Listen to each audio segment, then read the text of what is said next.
there, Internet. I'm Annie. I'm Kit. And I'm Mac. And this is I Will Fight You, a podcast where we've been turning opinion into stone cold facts since 1986. Today's fact, book accuracy is overrated, which... Annie doesn't agree with this one. I agree with other instances, but this is a bad example, guys. It's the Ella Enchanted episode. How's it going? Hey guys, what's up? So, hey guys, let's go back to the far off year of 2001. This movie came out that you may have heard of that was all about how we could be ironic about fairy tales and how cool it was to be ironic about fairy tales, and that kind of really set the stage for the early aughts. It was this little film called Shrek. You may have heard of it. And, it was about how fairy tales, ugh, that kind of trope subversion, because irony was cool at some point. Hey now, you're an all-star. Get your game on. Go play. Yeah, that kind of changed how we looked at fairy tale movies for a while, and then, what with one thing and another, the years start coming and they don't stop coming for 3 years, and then we come out to 2004. And that's when Ella Enchanted, the movie, happens. Based on a book from 1997, one assumes that this thing was just laboring in development hell for years. When I was maybe 12, I read Ella Enchanted, the book, and then I read Gail Carson Levine's other story, The Two Princesses of Bamar. And after I read them, I wrote a letter to Gail Carson Levine. And in my letter, I said, Miss Levine, hi, I have a great idea for a film about your books. Uh-oh. Would it be okay if I wrote it? And she replied, you can do it for fun, Mackenzie, but unfortunately, my movies are already in production. Unfortunately. So they're going to be released soon. Here's the thing. Apparently, there was originally a version of this movie that was much closer to the book. And, I have to imagine that was a screenplay that was pre-2001. And then Shrek came out and they were like, shit! Kids love this! And you guys, I was trying to find some of the production history of this because this feels like a movie that was long laboring in production hell. And while I did discover that this movie has 4 executive producers, 3 co-producers, and 1 producer, by the way, 2 of those executive producers are the Weinsteins.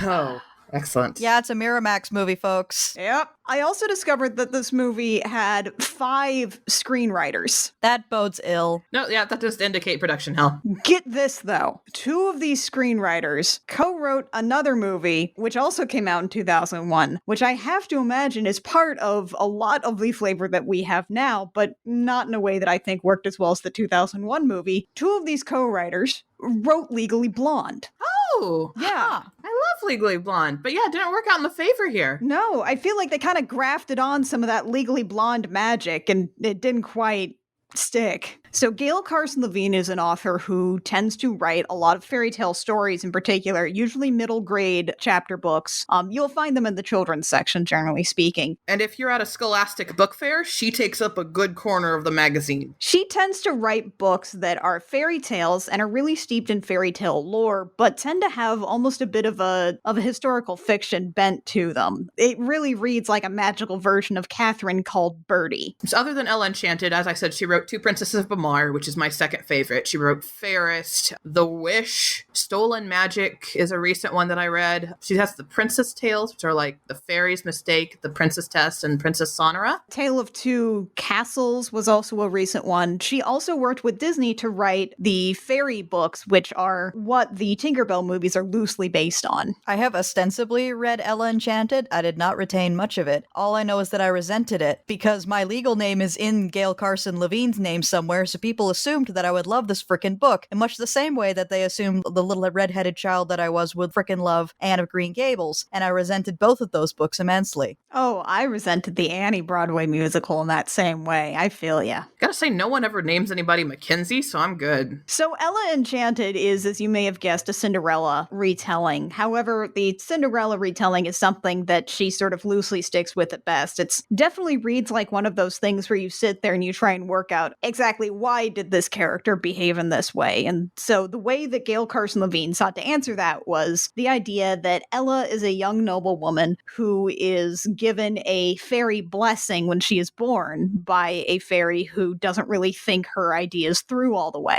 The opening line actually tells you this right away, because it's that fool of a fairy Lucinda did not intend to lay a curse on me. And I think it's an amazing opening line. It sort of takes an idea from the stories that you have of Briar Rose / Sleeping Beauty, where she is given gifts of virtue and so forth by fairies. Except Lucinda, the fairy that gives Ella a blessing, tells her that she will be obedient, which means that Ella is now cursed to obey pretty much any direct order. Otherwise, she starts breaking out in sweats and getting dizzy and basically passing out. That's not how the movie does it, though. The movie just has her, like, cartoonishly puppet her way through every action she's told to do. They really play fast and loose with idioms in there, too. And so the idea is that Ella is a young woman. Her mother dies. We are not doing the thing where the father is much of a character or really all that important at all, aside from being a vague antagonist / obstacle. So we're not doing the ever after thing where this chick's just obsessed with her dad. 10 minutes in, he fucking dies. 10 minutes exactly. 10 minutes on the dot. 10-0-0-0-0-0. So instead, she gets sent off to finishing school with the girls that will eventually be her ugly stepsisters. And by ugly, we mostly mean they're just very mean or stupid or both. In the actual book itself, we have her mom's funeral. In it, she actually meets the prince who tries to cheer her up. Right. We have to do the thing. We kind of talked about this a little bit in our Ever After episode, where generally speaking, the way to fix a lot of Cinderella is to have Cinderella and the prince meet up beforehand and become friends. Except the book does this without, he's so awful. I hate him, but also he's hot. Guys, we don't give a shit about the book. We're here to talk about how book accuracy is overrated. Okay. Ella leaves finishing school, tries to go to find Lucinda, undo the curse. It doesn't quite work out. Ella's father basically ollies out of the entire book, and then things suck for Ella, but eventually she gets together with the prince. Here's the thing, because of the pacing of it, it really wouldn't have worked all that well as a movie as it was. I completely agree with this. I reread this recently, that book would not have made a very good movie. Why did this happen, though? Well, you see, Anne Hathaway was this up-and-coming actress. And I want to state for the record that I like this movie. I do too, in the way that I like a lot of really bad movies. Exactly. I like that. And honestly, I might actually think it's a really good, just a cheerful kids film if it didn't include the words Ella Enchanted. See, that's the thing, right? It's like, even this movie, aside from the sort of obedience curse, it barely uses the framework of Cinderella or even anything established in Ella Enchanted at all. It's so completely divergent, I don't understand why. Honestly, it kind of reminds me of the Jim movie, in that if they just removed Jim, it would be a teen flick, whatever. It reminds me a lot of the Super Mario Brothers movie, where you can see enough threads of where these things connect to, like, parts in the source material, but you can see where it just diverged so frickin' wildly. Honestly, I still harbor such resentment for Ella Enchanted that I look at the movie and I go, you deserve this. Let me just make one point here. Books and movies are completely different beasts. They need to be adapted into a completely different medium. That's how this thing generally tends to work. Good adaptations will change things in the story, but stay true to the core of the characters. Ella Enchanted does not do that at all, and I think that's why it doesn't sit well with me at all. And I mean, I'm saying this looking at this movie poster that's a unicorn and sunglasses on the cover. That ought to be my jam.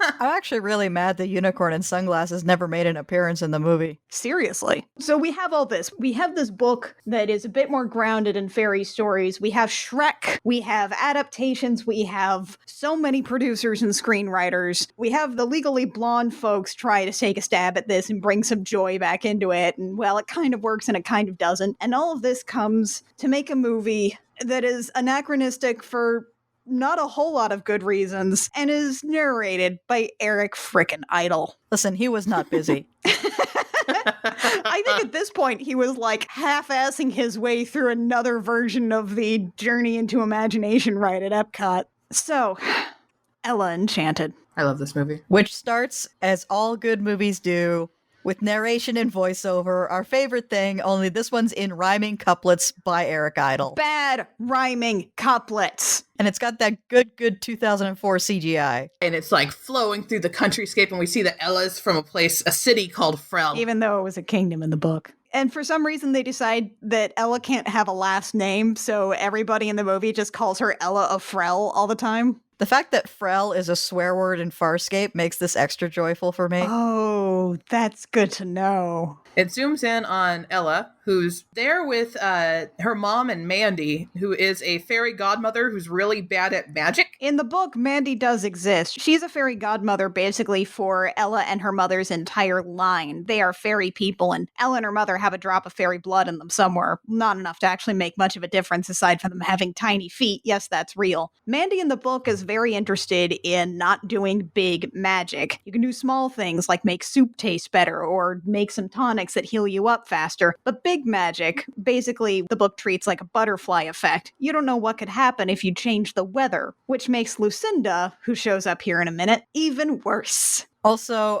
in the movie, Mandy is a quote-unquote house fairy and played by Minnie Driver, who I forgot was in this movie. So Ella is born, and like most babies, I guess, is randomly visited upon by some fairy to be given a blessing. And her mom and Mandy quickly hide her in a closet to try and avoid this because it's Lucinda giving the blessing. And in pops Lucinda. Played by Vivica A. Fox in the most 2004-ass costume I've ever seen in my life.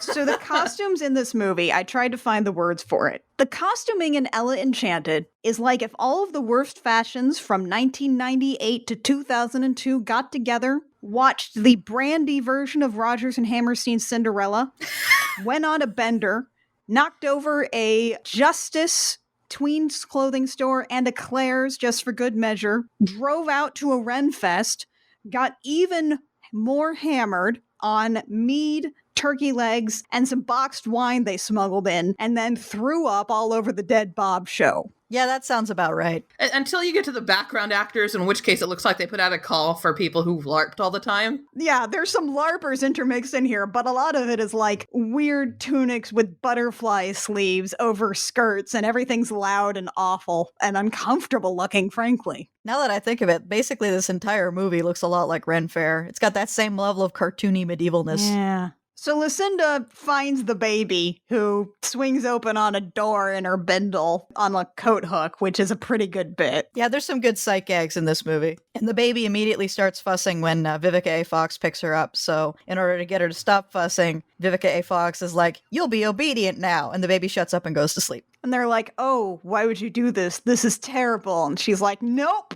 it's great. Goodbye." I'm pretty sure Lucinda spends this whole movie on a bender, by the way. Oh, definitely. Which, the fact that there's a time skip in between, she spent the entire time skip on a bender. Absolutely. So we go through in the next couple of minutes, pretty rapid fire. Ella runs into trouble by people telling her to be obedient. The thing is that, like, in the movie, they lean really into her having to take idioms literally. Bite me.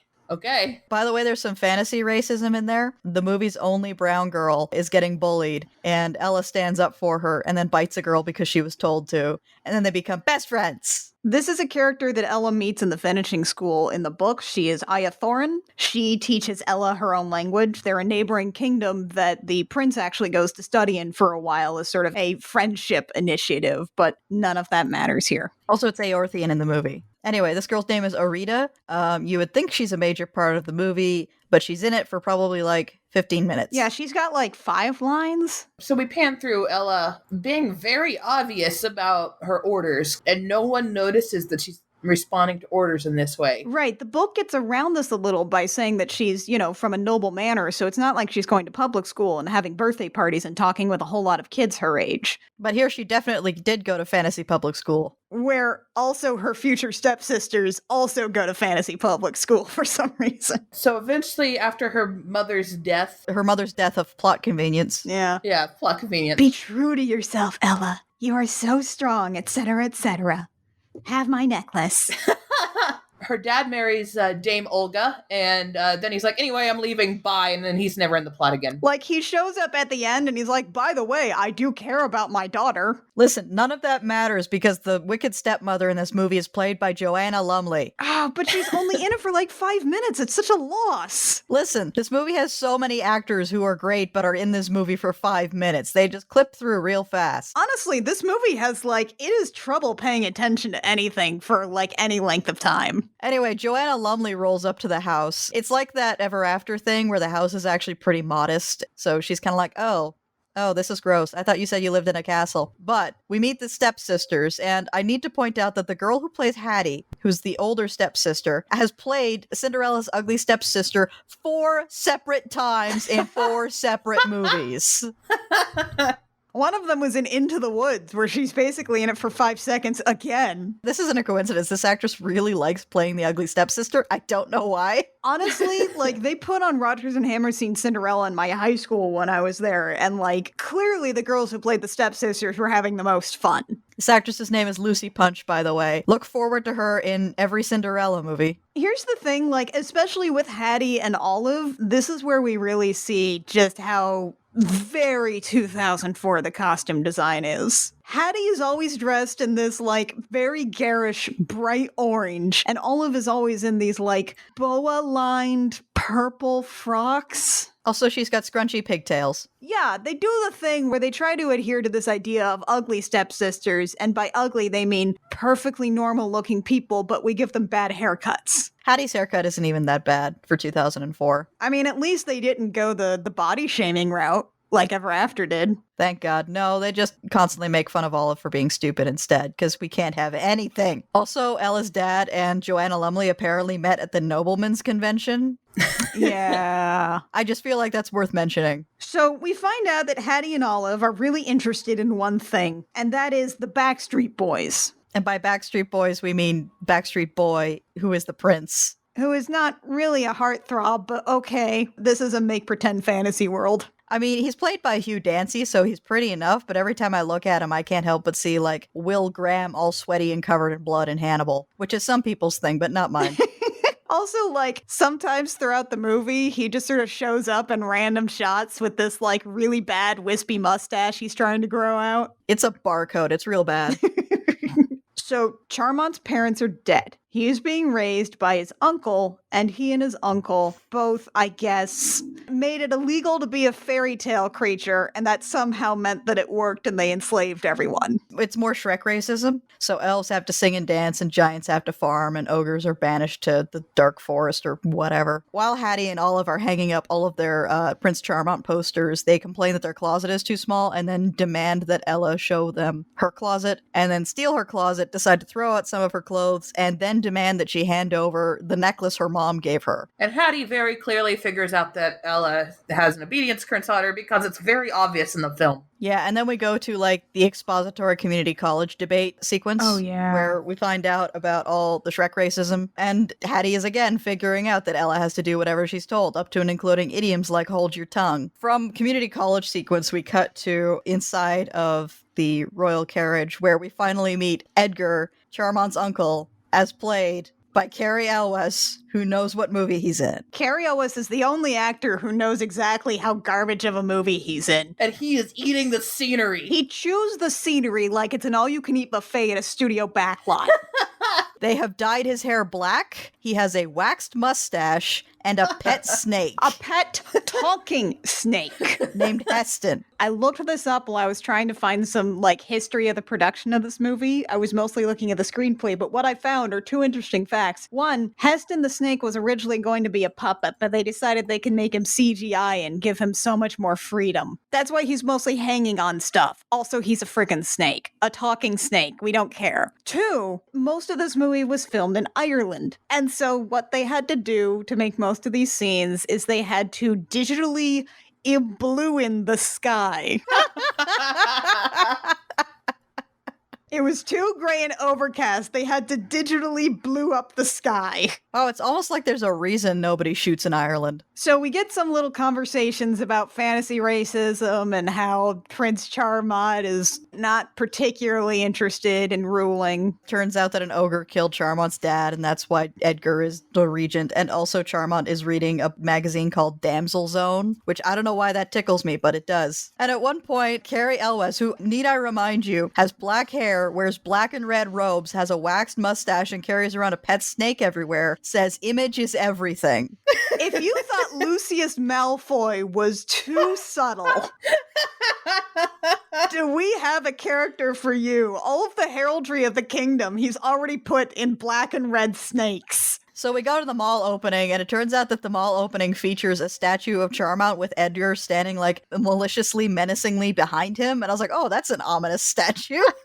It's a weird choice. Meanwhile, Ella and Arita in the background are, like, trying to do a protest against Shrek racism. It doesn't work very well. Especially since Hattie comes over and orders Ella to go home. But as Ella is walking home, in comes Charmant being pursued by a gaggle of girls. Exit pursued by a gaggle. They do a little we fall on each other hatred meet cute. You know what I look back on fondly? What? Fantasy meet cutes that involve smacking someone right in the frickin' head with an apple. So after the Beatlemania crowd has passed, Charmant and Ella have their whole, oh, I don't like you. Oh, I kind of like you because you don't like me. Let's talk about our feelings, meet cute. At one point, he actually says the line, perhaps that's why I find your obvious disdain so refreshing, which is like, way to read out your stage direction. Oh my god, he even says, you know, Ella, you're not like other girls. She's not like the other girls. Check. Take a drink. Anyway, then she realizes she left her purse behind. He goes back to get it, but says, stay right there. Oh, God, here we go. And then there's this cart coming down the road at top speed for no reason. You know, carts, they can't, like, go off of the road. They can't veer off of a dirt path at all. You know, carts also have a built-in automatic braking system called a fucking horse. I like it when we treat movie horses as either dogs or horses that have the same kind of self-preservation instincts as video game horses. Basically a car engine with legs. And so Ella's almost hit by the horse that just does not care. And he doesn't even seem to respond to the fact that he almost ran someone over. He just leaves. It's definitely the fantasy movie equivalent of the semi-truck speeding down a residential neighborhood. Or if you're watching a 50 Shades movie, the ultra-lethal bike messenger.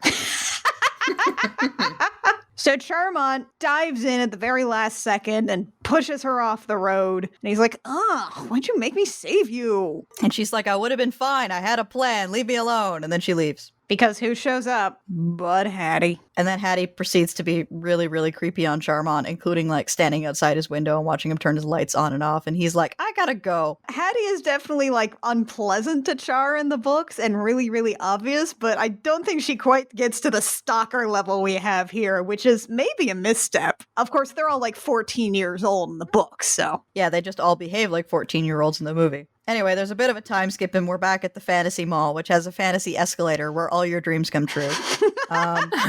They've got a deal for you, and it's glass shoes. Anyway, Ella's talking about how she definitely doesn't like Prince Charmant, and Arita's like, yeah, but he's a prince in a fantasy movie, so you're gonna end up marrying him probably. And she's like, no, shut up. And Rita's like, yeah, I'm a brown person in a fantasy movie made in the United States. These are pretty much all the lines I have. Meanwhile, Hattie and Olive are like, hey, have you noticed there's something weird about Ella? Finally. And of course, they're like, I bet we can make her steal stuff. And they can, so they do. Yeah, these are the only time we're ever going to see the glass slippers in this whole movie. Which they probably get smashed to shit over the course of the ensuing chase scene, but whatever. As a fair note, the glass slippers barely show up in the book. They're there for like 5 seconds when they just sort of stumble across them in the castle, and then Ella wears them later at one of the 3 balls. But not here. They're just like, hey, Ella, should you steal these glass sneakers with laces or these glass slippers? Take the slippers. Go have a wacky chase scene. Complete with, like, hilariously incompetent guards. And I'm surprised that none of the guards at any point yells stop, but then later on in the chase scene that he yells freeze instead, which apparently means defy all laws of physics and freeze midair. Yeah, she's jumping over a barrel and just stops. Like Matrix stops. Anyway, she gets arrested, and then we cut to Joanna Lumley just wailing her head off about how she's got a felon in the family, which shoplifting is a misdemeanor, I'm pretty sure. Rita stops by to say, hey, what's up? I see you got arrested. Also, you've been kind of blowing me off lately. Do you want to talk about that? I'm your best friend. Hattie basically makes her say, never want to see you again, also some racist shit about Aorthians. Yep. And then we cut to Ella crying because this is the worst thing the curse has ever made her do, which is actually a pretty believable moment. And that's actually something from the book as well, except Hattie basically orders Ella next time she sees her that they can never be friends again, and doesn't quite go so far as also say some racist shit to her. But that is the thing that makes Ella say, screw finishing school, I'm gonna go fix this curse thing. Meanwhile, Mandy's here, and as Ella decides that she needs to go fix the curse, Mandy is like, okay, have you met my boyfriend? He's a book. I accidentally turned him to a book. Yeah, you've just been living here for your entire life. You're probably like 19. You've never met my fantasy book boyfriend. Ella does get a magic book when she's sent off to finishing school, but it does not talk to her because that's stupid. I like the talking book. I don't know what you're talking about. Especially since he apparently functions as both like surveillance state and Google Maps. He's also sassy about it. Yeah, so Mandy basically apparently tried to do a spell on her boyfriend, and somehow that turned him into a book. And that's pretty much all the explanation we're going to get there. She says it was a haircut, so I think the implication is that she accidentally decapitated him and then put him in a book to save his life. Wow, that's way more grim than I was thinking. So she's like, take my boyfriend. He can be a map or something. And Ella's like, all right. They could open him up and spy on anyone they want, but it doesn't tell them where they are. It just shows them where they are. And they figure out that Lucinda's going to a wedding in Giantville. That's right. It's just called Giantville. Yep. Ella heads off in an incredibly impractical, feather-light blue cloak. But not before putting poison ivy in her stepmother and stepsister's bouquets for the portrait sitting they're doing tomorrow. Anyway, she's off walking through the forest like you do, and checking Google Maps Benny. Benny is the name of the book boyfriend, by the way. And she hears someone begging for help. And it turns out that it's an elf named Slannon, who is strapped to one of those circus knife-throwing wheels. What it's doing out in the woods, I have no idea. Anyway, they've got the circus knife-throwing wheel, and some dudes are throwing knives at him for reasons. Just being random bullies, I guess. Yeah, that's what bullies do. Ella steps in and then realizes very quickly that she does not actually know how to defend herself against three random-ass dudes in the woods. Luckily, she does. She's ordered to. Hey, guys, remember that scene in Shrek where Fiona did kung fu? Because when a girl character can kick butt, she does kung fu. And the bandits or whatever run off, and we never see them again or get any explanation as to why they were doing what they're doing, and Ella cuts the elf down from the wheel. Now, you may be forgiven for remembering that there was a time before the Lord of the Rings movies came out and everybody accepted those as the prime elves in fantasy. You know, the tall, statuesque, beautiful high elves. Instead, we have, I guess these elves are based more on Christmas elves or like shoemaker elves. They're Keebler elves. They're short, they wear green. But after an awkward I'm not racist scene, Slannon ends up taking Ella out to dinner, but it's in the elf village and they're trying to sneak in because he doesn't want them to see her. And it turns out that's because every time they see a newcomer, they break into Let Me Entertain You from Cabaret, which is a whole extra layer of something. I guess evil Uncle Rothbart Carey Elwes, I guess he passed a law that said the elves all have to sing and dance all the time. And I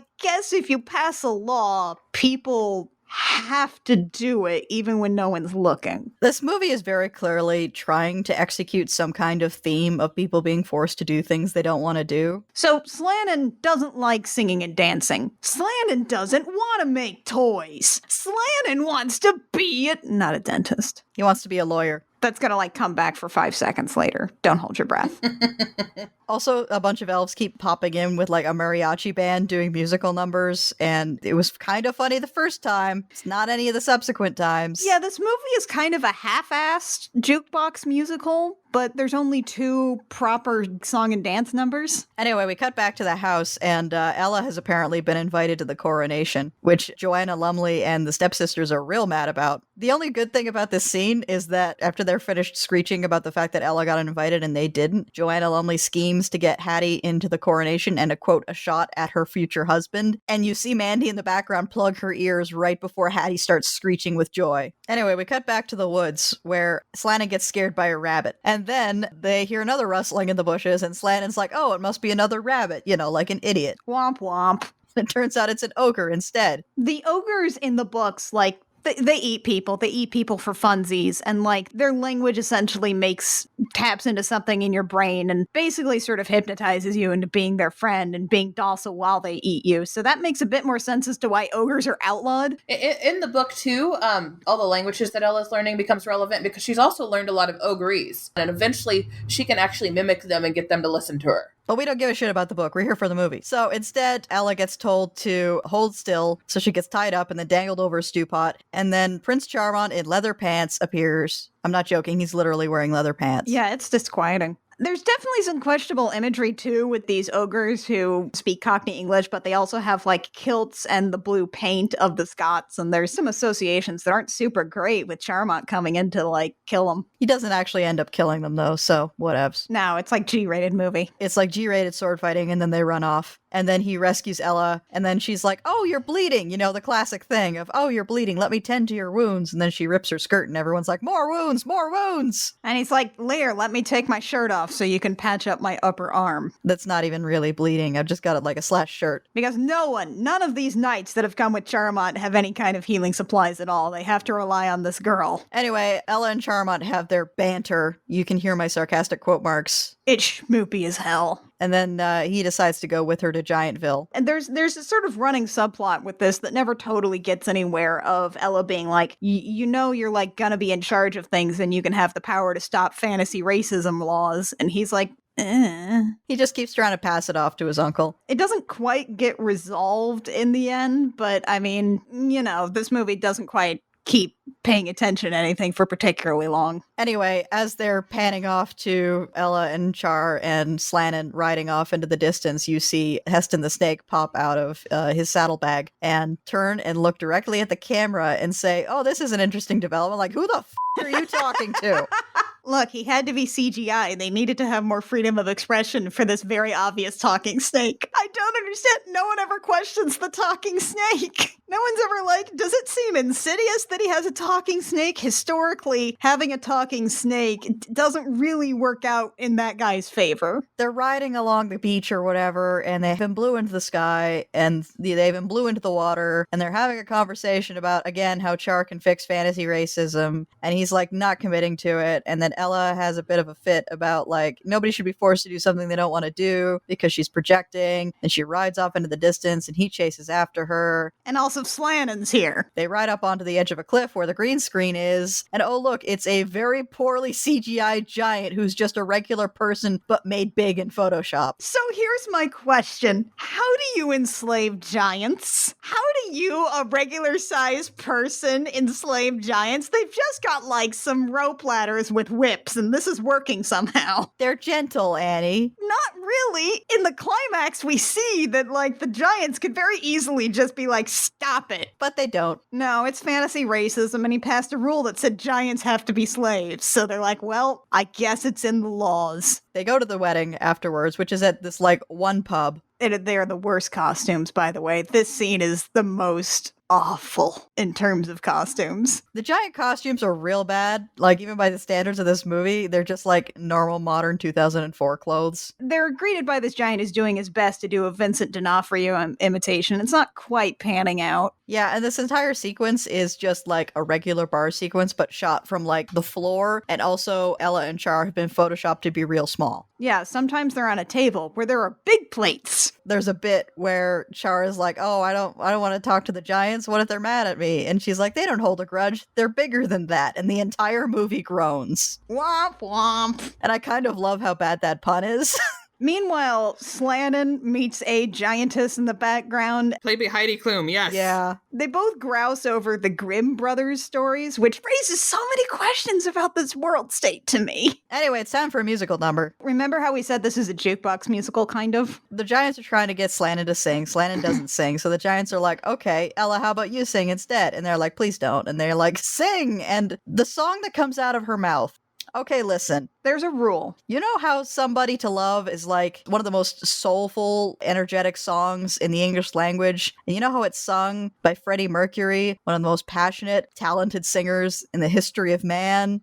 Anne Hathaway is a fine actress. She is not a belter. She's an okay singer. She can carry a tune better than some other folks, but it's okay. But here's the thing. You don't sing a Freddie Mercury song if you can't match that, because otherwise, even if you're not quite as good as Freddie Mercury, even if you're just one step below him, you're gonna sound terrible. Counterpoint. I'm thinking of that karaoke episode of Jim, the comic, where it's all about enthusiasm. You gotta have enthusiasm if you're singing Queen. Even if you sing Queen and you're fucking awful, if you have enthusiasm, you're okay in my book. She does appear to be, like, doing her best, which gets her a lot of points in my book. Especially once they tell her to sing more enthusiastically. But Freddie Mercury was some kind of elfin, bisexual, incandescent god brought onto Earth, and we were not good enough. We could not prove ourselves worthy of his love, though we try every day. It's a lot to live up to,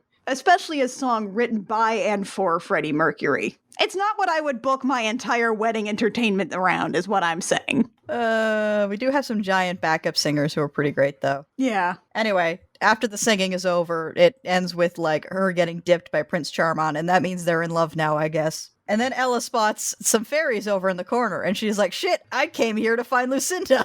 Hey, remember the plot? We kind of forgot about it for a while. What's up? I swear, this scene here really reminds me of, like, the equivalent of after the bandits are like, oh, Drew Barrymore, you're good. Come on, come hang out with us, Drew Barrymore. It's like that part in Ever After, except with way less sexual tension. So it turns out that Lucinda's already left the wedding, and Ella grabs the book and tells Benny to show her Lucinda. And Lucinda is apparently getting an FWI, which immediately gets clarified to flying while intoxicated, which I feel like is a joke that did not need a clarification. No, I didn't. Nope. I mean, FWI by itself is a pretty self-evident joke. Is Lucinda sober at any point in this movie? No. In the book, she does end up fighting Lucinda here, but, like, it doesn't quite work out. Lucinda doesn't recognize her, and she pretends to be someone else because she doesn't want Lucinda to turn her into a squirrel for being ungrateful. Instead, it's just sort of, I don't know, Lucinda's gone. We had a dance number instead. Don't worry about it. Sladden's definitely gonna, like, have a real kinky relationship with a giant. And anyway, then Char and Ella bond over dead moms. You have a dead mom? I have a dead mom! Your mother was Martha?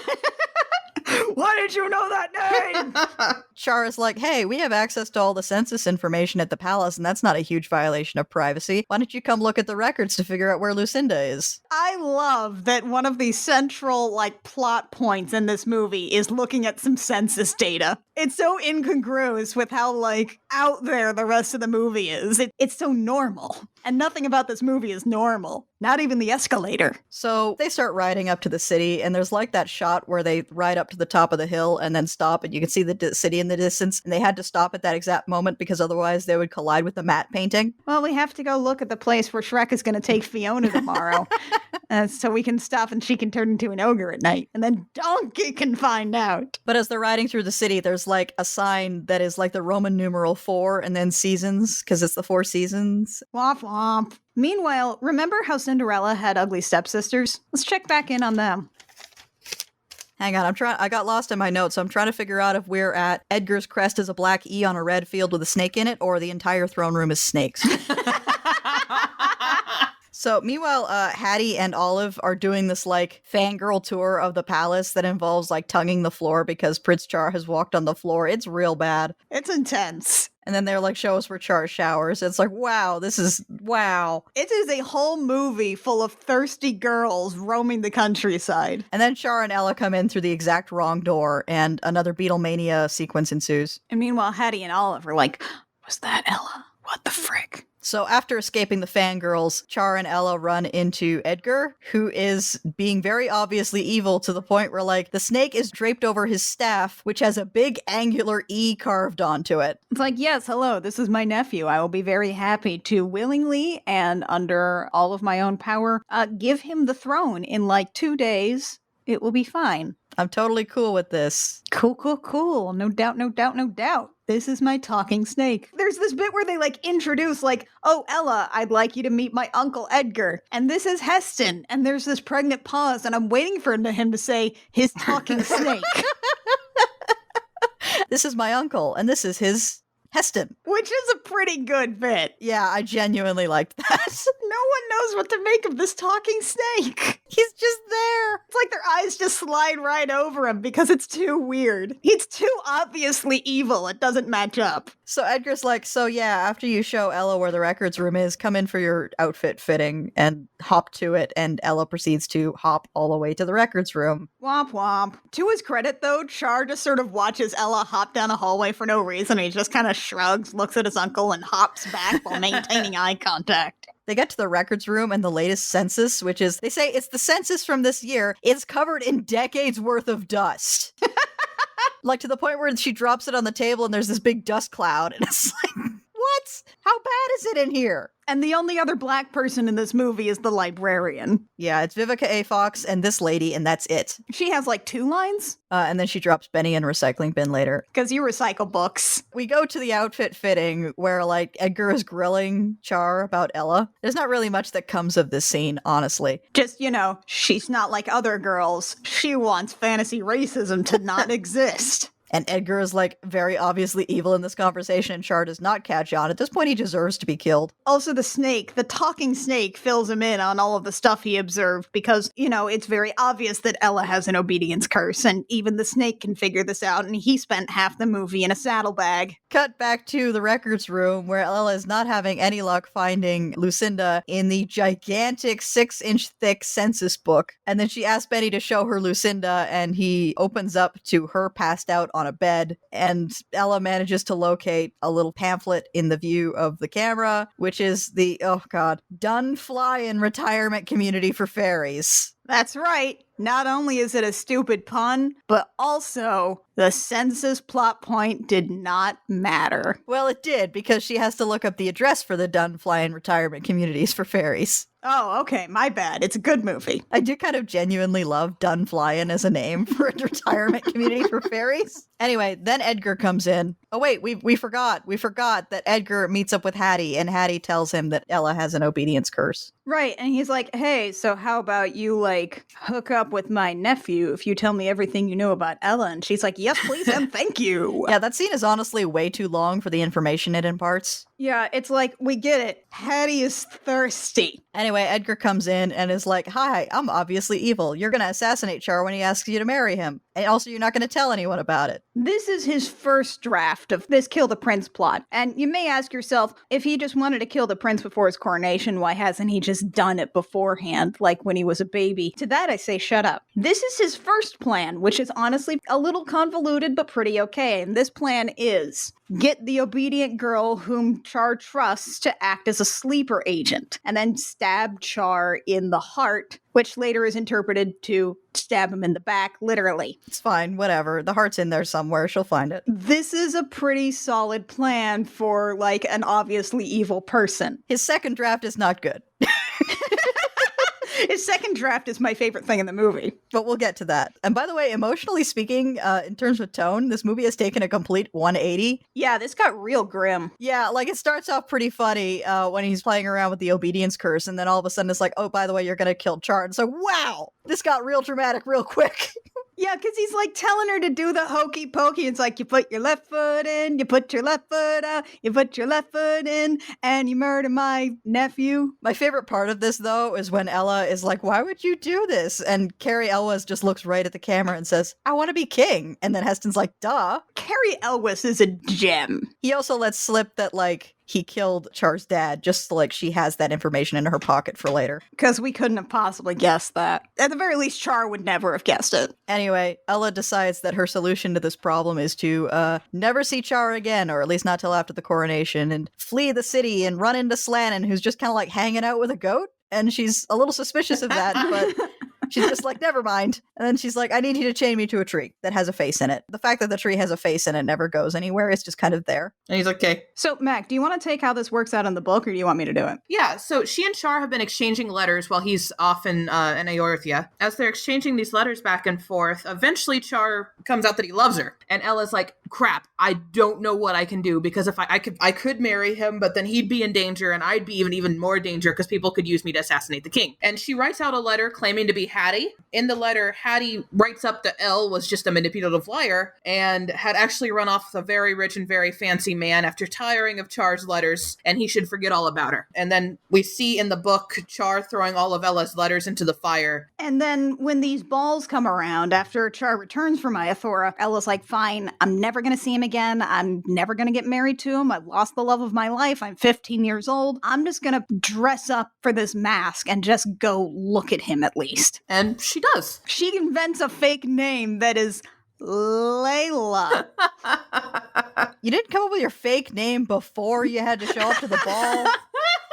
She is 15 years old. She is What 15. was your plan? And then she does end up dancing with him and making him laugh and obviously pleases him, but she has to leave before midnight. Lucinda has appeared again and has helped her with like some necklaces and stuff. Lucinda learns her lesson in the book. Mandy basically double dog dares her to live 3 months as a squirrel and 3 months being obedient and see how she likes it. And Lucinda does not like it turns out. Not at all. So she swears off doing big magic, but she does, like, you know, make a carriage from a pumpkin and all that. Which Mandy notes as big magic, but Lucinda's like, nah, it's not that big of a deal. So, you know, Lucinda learns a lesson, but not a big one. But she does learn something. Yeah, unlike in the movie. Meanwhile, in the film, Ella is tied to the tree with a face on it. And she has also sent Prince Char a letter that's basically just like, I can't be with you, and that's it. Keep in mind, she has been trying to track down Lucinda on and off this whole movie. Nothing has worked. Lucinda could be anywhere in the kingdom. She is magic. By anywhere in the kingdom, we mean she crashes face first into the field right next to this tree. Listen, Lucinda's a fairy. She knows when she's needed for the plot. Lucinda reads the situation completely wrong,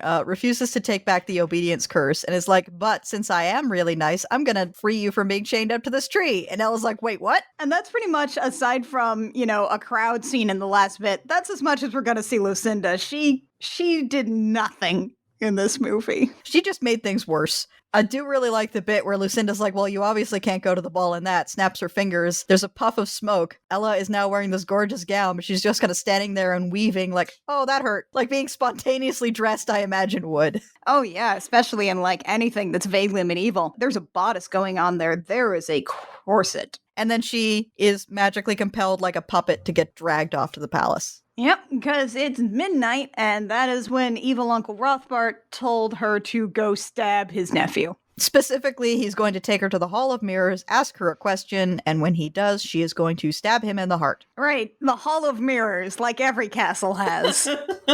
This one's a really overgrown Hall of Mirrors. I don't know what happened here. Nothing good. Char, of course, is going to ask her to marry him because, you know, they've known each other for 2 days and she's not like other girls. And then the clock strikes midnight and she starts chanting no, no, no because she's scared, because she's going to stab him. Then she pulls the knife out of nowhere because that dress, I'm pretty sure, does not have pockets. Nope. And then because we're in the Hall of Mirrors, Ella looks into a mirror and figures out the thing that she should have probably done this whole freaking time in this movie, which she tried in the book and it doesn't work because that's stupid. She just looks in the mirror. It's like, stop it. Stop with the obedience. You stop that.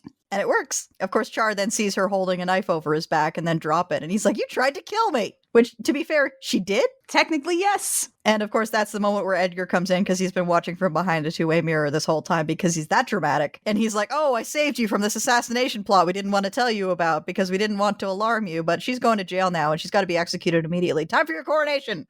It's a long, dark night of the soul, everybody. Pack in. The tone, the really dark tone, like got a little light when Lucinda showed up. It was kind of fun for there. Now it's just way back down to like really like first draft of this movie horrifying. When she tied herself up to a tree, she sent Slannon out to go talk to all of the elves and all of the giants and bring them to the castle. That apparently took about 2 minutes. And he got 4 elves and 2 giants. Including Heidi Klum. Well, he got hit that. So while Ella is in prison, this little ragtag group of misfits is just sort of hiding behind an alley, which is not great when you're a whole bunch of people dressed in bright green and also 2 giants. And then they find Benny in the recycled paper bin. Actually, they don't. There's this very clearly a recycled paper bin, which, like earlier, the archivist lady had found Benny in the archives room and tossed him into. He's not in that. He's in the compost. I don't know why he's in the compost and not the recycled paper bin, which is right there, but here we are. Instead, the recycled paper bin is chock full of ogres. I guess they just wandered into town at some point. They're just here now. It's fine.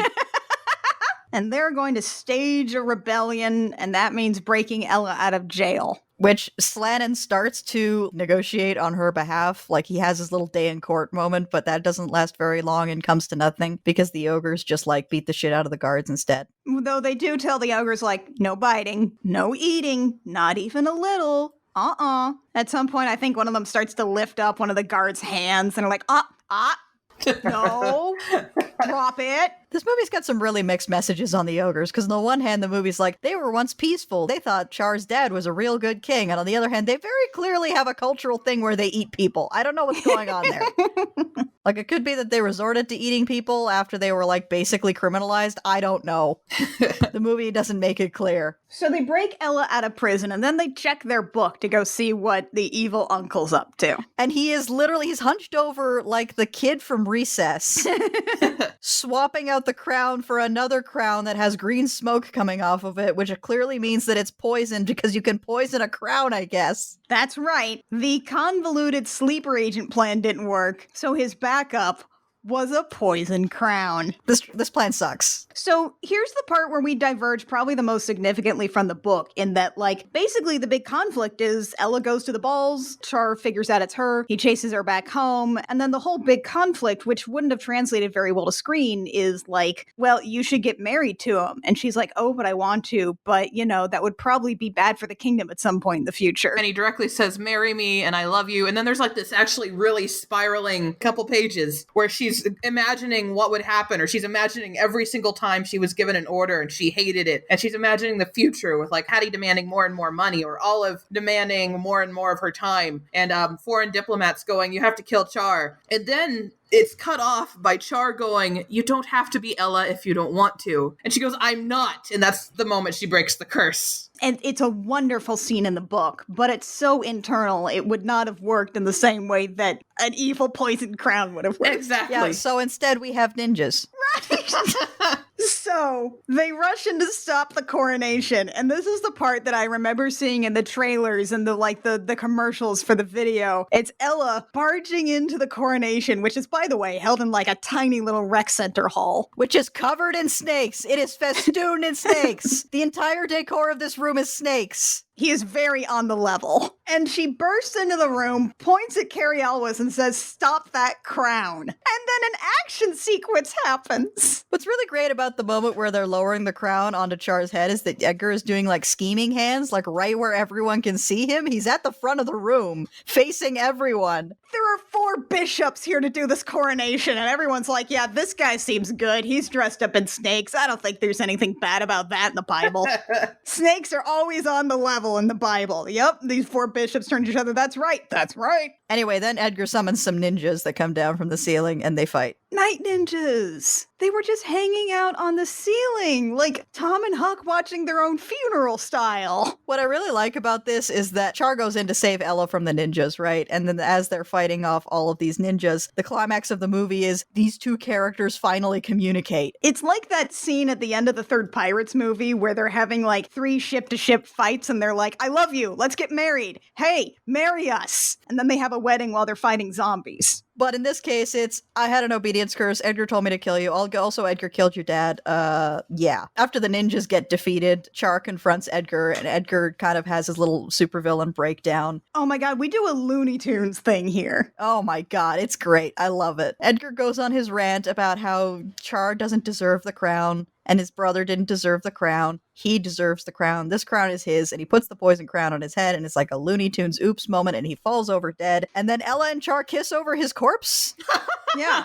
It's a very, like, it's not he doesn't have to shoot you now. It's he doesn't have to shoot me now. Well, I say he does have to shoot me now. He goes out in the most plot-convenient way possible. He forgets the crown is poison. His poisoned crown, which, by the way, we saw him switch it out. This isn't the real crown, because I guess you can't poison a real crown. So Eric Idle pops back in to remind us all that he was in the movie. And he says, by the way, it's the end of the movie. Everybody's happy. It's the early aughts when we all forgot how to end movies, so it's time for a dance number. Oh, God. I actually fast-forwarded through this bit when I was rewatching the movie last night. Oh, why would you? They do the chorus for like 10 minutes. It's Don't Go Breaking My Heart. It's like a Bollywood-style everybody dance party. Also, Arita's here. And they're friends again. She doesn't have any lines. She's just there and she smiles, and that's Arita's involvement in this movie. And then Slannon and the giant lady just make out. Oh, I forgot to mention, in the fight scene, Benny got turned back into a person. Oh yeah, Mandy suddenly was like, oh, maybe I should work on that. This movie's a mess. I kind of love it. I agree that Ella Enchanted wouldn't have made a good movie as is, but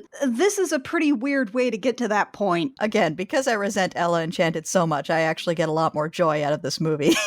I'll give you that. And Mac, you love both of these, don't you? I do. I love both of them a lot. I love them for very different reasons. Like Ella Enchanted, it was kind of like my book growing up that I love to reread, and I actually still reread it as an adult, though much less than I did as a kid. And the movie, meanwhile, is I have a list of films that are just kind of dumb fun. Brandy's Cinderella is actually on there. I've got Legally Blonde on there, even though it's amazing. Ella Enchanted's on there. The Proposal starring Ryan Reynolds is on there. And whenever I am feeling really bad about my life, those are the movies I put on and I feel better. And it's not like I feel better because they're bad. I feel better because they're just cheesy good times. You know, this movie isn't for me, but I think that's perfectly fair, and I applaud those reasonings. I think we're all coming at this from very different angles, but you know what? I don't want to watch this movie again, but I admit the Poison Crown thing was pretty freaking rad. I watch it literally every time I have to watch Your House, FYI. I think, if nothing else, you should watch this movie for Cary Elwes, because he's having fun. Oh, he's having so much fun. Cary Elwes is having a great time. Him and his co-star, the CGI talking snake. Books don't always make a good one-to-one translation. Something always has to change because they're completely different mediums. They require different storytelling structures. That's a fact of life. And if you're mad about something not quite being exactly like the book, well, you're gonna get that. Even The Lion, the Witch, and the Wardrobe added a whole sequence about the kids in London beforehand to really strengthen some of the themes of family. It's just gotta happen. Sometimes it happens weirder than you think it will. Sometimes, instead of the internal conflict, you have a poison crown. Sometimes you add an extra character so Coraline has someone to talk to vocalize all of her fears. Sometimes you have a talking snake that checks in with the audience. Changing things isn't inherently bad. The movie can be kind of bad, but the fact that they changed it isn't inherently flawed. I like how you've come to terms with this over the course of us talking about this movie. I'm being very generous. Once we finish recording, I'm gonna go back to calling this a piece of shit. That's your prerogative. But I also love you, you're all my friends, and I want you all to be happy. Anyway, final facts. Kit, what's your final fact? You should stop making your children read books because they have red hair or share a name with the author.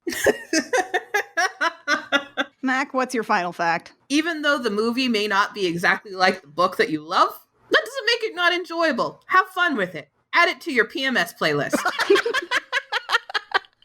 Why do you have a PMS playlist? I mean, sometimes I go through PMS and I just cry over everything, so I need dumb stuff. Why don't you have a PMS playlist? I don't plan that far ahead. Honestly, everybody who has a period should really just invest in something like this. They should invest in pure schlock. Actually, you know what? I think that's my final fact. Invest in the kind of schlock that makes you happy, even if it makes other people miserable. I think that's Mackenzie's entire shtick, honestly. And that's why I love her. So that's going to finish it up for Ella Enchanted. We're going to keep going on this fairy tale kick, especially fairy tale remake kicks. We're going to look at another interpretation next time, and we are going to look at Snow White and the Frickin' Huntsman. With our indisputable fact that Sapphic women love Chris Hemsworth. Sorry, guys, we don't make the rules. We just think he's neat. I Will Fight You comes out every 3 weeks, wherever you download podcasts. Leave us a comment wherever you like to see us. We will see it, and we will think better of ourselves. I'll feel better about myself, for one. Give Annie the boost of confidence she needs. If you want to support us with money, you can do that at patreon.com/thegem for a couple bucks a month. You can support both this as well as our other projects, including Gem Jammer, which is very good. And we're starting to put up some stuff on Patreon with that specifically. If you like Gem Jammer, you'll really enjoy what we've got on there. Yeah, I've started to put up some of the homebrew 5th edition adaptations of Spelljammer that I've been doing. So like monster stats, different spells, that kind of thing. Those are at the $10 tier on our Patreon. We also have a new goal up on our Patreon, which is at $150 a month. I am going to be GMing a Doctor Who adventure and live streaming it for you guys. We got some cool guests already lined up for that thing, so please check it out. Until next time, dear listeners, I'm Annie. I'm Kit. And I'm Mac. And we have fought you.